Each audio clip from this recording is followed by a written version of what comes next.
আসসালামু আলাইকুম viewers, welcome back to my channel Mili mini world. আশা করি আপনারা সবাই ভালো আছেন। আলহামদুলিল্লাহ, আল্লাহর অশেষ রহমতে আমরাও ভালো আছি। তো নিয়ে চলে এলাম একটি নতুন ভিডিও আপনাদের সাথে শেয়ার করার জন্য। আশা করি আপনাদের ভালো লাগবে। তো আজকে সারাদিনে কাজ দেখাবো কি করি, আর পাশাপাশি আপনাদের সাথে টুকটাক কিছু গল্পও করব। এটা জালি কুমড়া কাটতেছিলাম, এটার ভাজি হবে আজকে। আসলে আমরা যারা বাসায় কাজ করি, মানে হাউসওয়াইফ, তারা সারাদিনে যতই কিছু করি না কেন, দিন শেষে শুনতে হয় কি করি সারাদিনে। তো এইভাবেই আমরা অভ্যস্ত।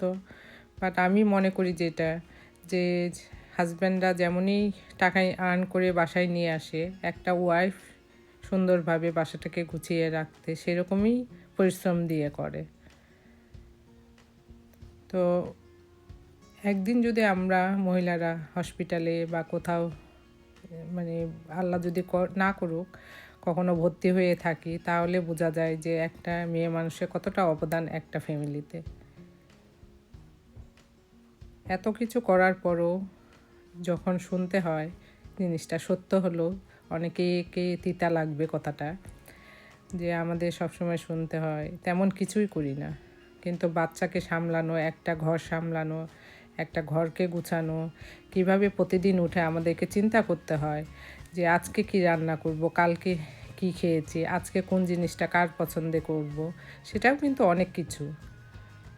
কিন্তু আমি যখন সকালে উঠে আমার বোন বা যারই সাথে কথা বলে, আমরা যারা আছি সবারই একই সমস্যা, যে আসলে এত কিছু করার পরেও মনে হয় না যে, টাকা যেহেতু আর্ন করি না সেহেতু মনে হয় না যে কাজ করি কিছু। তো আমার হাজব্যান্ড আমাকে কখনো এই ব্যাপারে কিছু বলে না, কিন্তু তারপরেও অনেকের কাছ থেকে অনেক ধরনের কমপ্লেন আমরা সবসময় শুনি, যে এত কিছু করার পরেও দিন যায় শুনতে হয় এই কথাটা। তো আমি অবশ্যই, আমার যদি কোনো ছেলে ভিউয়ার্সও দেখে থাকেন, অবশ্যই চেষ্টা করবেন ওয়াইফকে সাহায্য করার জন্য যতটুকু পারেন। কারণ একটা মেয়েই পারে আপনার সংসারটাকে সুন্দর করে গুছিয়ে রাখতে। কিভাবে আপনি চলবেন, আপনার ড্রেস আপ হইতে আরম্ভ করে এভরিথিং, আপনার বাসাকে কিভাবে সুন্দর করে গুছিয়ে রাখবে সেটা নিয়েই ব্যস্ত থাকে। তার লাইফ আপনাকে ঘিরে, আপনার সংসারকে ঘিরে। তাই চেষ্টা করবেন যতটুকু পারেন ওয়াইফকে অ্যাপ্রিসিয়েট করার। প্রতিটা মেয়েই চায়, তারা কিছুই চায় না, তারা মনে করে যে তার হাজব্যান্ড তার বাবার মতো যেন হয়, তার প্রত্যেকটা সুন্দর ছোট ছোট জিনিসে খেয়াল রাখবে। এদিক দিয়ে আলহামদুলিল্লাহ আমি অনেক লাকি, আমার হাজব্যান্ডকে না বললেও অনেক কিছু যদি একবার মুখ থেকে বাইর করি যে এই জিনিসটা আমার করতে ইচ্ছা করছে, এই জিনিসটা খেতে ইচ্ছা করছে, সে সঙ্গে সঙ্গে আমার জন্য করে দেয়। আলহামদুলিল্লাহ, এটা আল্লাহর কাছে একটা বড় পাওয়া। তো আমি বলবো, যারা আপনারা আছেন তারা অবশ্যই ওয়াইফদের ছোট ছোট জিনিসে অ্যাপ্রিসিয়েট করবেন, কারণ তারাও অন্যের ঘর থেকে এসে আপনার সংসারটাকে সুন্দর করে গুছানোর পিছনেই সারা জীবন কাটিয়ে দেয়। আর দিন যে আপনারা আপনাদের মা বাবার সাথেও থাকবেন না, ছেলেপুলের সাথেও থাকবেন না, থাকবে শুধু ওয়াইফ আপনার সাথে। আপনি যেমন থাকবেন ওয়াইফের পাশে একটা হাজব্যান্ড, সেরকমই থাকবে আপনার ওয়াইফ আপনার জন্য। তো আজকে হয়তোবা চিন্তা করছেন যে এত কথা কেন বলছি বা কি, আসলে মন থেকে আসলো যে প্রতিদিনই তো রান্নার কথা বলি, ছোটো বড়ো আমরা সবাই রান্না টুকটাক সংসার সবাই করছি আলহামদুলিল্লাহ। তো আমি মনে করি যে ওয়াইফরাও মাঝে মাঝে চায় যে তাদেরকে অ্যাপ্রিসিয়েট করা হোক যে কোনো জিনিসে। তো এই তো ছোটো থাকতেই সংসার শুরু করেছিলাম, 18 বছর বয়সে বিয়ে হয়েছিল। তো আস্তে আস্তে টুকটুক করে 26-27 বছর হয়ে যাচ্ছে আলহামদুলিল্লাহ, আল্লাহর কাছে অশেষ রহমত। 3টা বাচ্চার মা হয়েছি। বড় মেয়ে, সে মোটামুটি আলহামদুলিল্লাহ ডাক্তারি পাশ করেছে, তার বিয়ে হয়েছে। ছেলে পড়ালেখা করছে আলহামদুলিল্লাহ। ছোটোটা অনেক ছোট, আপনারা তো আমার ভিডিওতে দেখেছেন। তো অবশ্যই দোয়া রাখবেন আমার ফ্যামিলির জন্য, আমার জন্য। মাকে নিয়ে থাকি, মাঝে মাঝে মাকে নিয়ে ডাক্তারের কাছেও যেতে হয়। সব কিছু মিলাই ব্যস্ত জীবন আমাদের। আমরা মেয়েরা যে বসে থাকি সেটা কখনোই না, আমরা চিন্তা করি যে আজকে সকাল থেকে উঠে কী করব। আমাদের একটা প্রতিদিনের রুটিন। আর এমন একটা দেশে থাকি যেখানে অসুস্থ হলেও কেউ এক গ্লাস পানি তুলে দেওয়ার মতো না।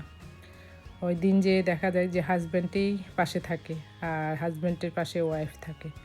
তাই চেষ্টা করবেন যতটুকু পারেন আপনারা আপনাদের ওয়াইফকে সাহায্য করার।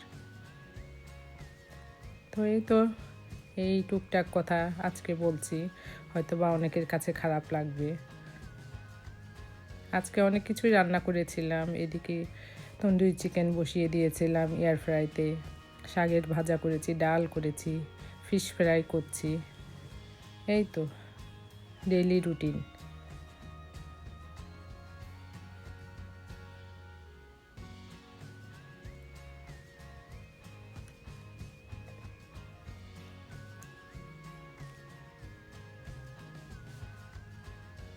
মাছটা আজকে ভেজেই করব, এমন কিছু করব না। পেঁয়াজ রসুন কাঁচামরিচ ভেজে দিয়ে মাছটা করে ফেলবো।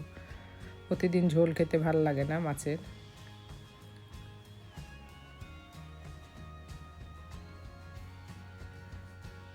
আমাদের সারাদিন শুরু হয়, আমরা চাচাতো বোনরা সবাই মিলে গ্রুপে কথা বলি। তো যে যার মতন যে যার সংসার নিয়ে ব্যস্ত। আমরা যেদিনকে সকালে আমার এখান থেকে কথা বলি তখন আমরা ব্যস্ত দুই বোনে, আর যখন রাত্রে এখানকার কথা বলি তখন ওরা ব্যস্ত। তো যে যেখানে আছি, যে অবস্থায় আছি, আলহামদুলিল্লাহ ভালো আছি। কিন্তু অনেক সময় অনেক কিছুই ভালো লাগে না, মাঝে মাঝে ইচ্ছা করে না যে কিছু করি, কিন্তু তারপরেও উঠে সংসারের জন্য, নিজের জন্য না হলেও সংসারের জন্য করার লাগে। যে আজকে কি খাবে বাচ্চারা, আজকে কি রান্না করব, আজকে কোনটা করলে ভালো লাগে। তো এই তো রান্নাও শেষ আপনাদের সাথে কথা বলতে বলতে। মাছ ভাজি, এখানে জালি কুমড়া ভাজি, আর সরিষা শাক নিয়ে এসেছিলো, শাকের ভাজিও করেছি, ডাল করেছি, আর তন্দুরি চিকেন তো দেখেছেন। এই তো ভিউয়ার্স, আমার ছোট্ট একটি ব্লগ আপনাদের সাথে শেয়ার করার মতো ছিল। ভালো লাগলে অবশ্যই লাইক কমেন্ট শেয়ার সাবস্ক্রাইব করে যাবেন, পাশে থাকবেন, পাশে থাকা বেল আইকনটিও দাবিয়ে দিবেন। তো ভালো থাকুন, ততক্ষণ পর্যন্ত আল্লাহ হাফেজ।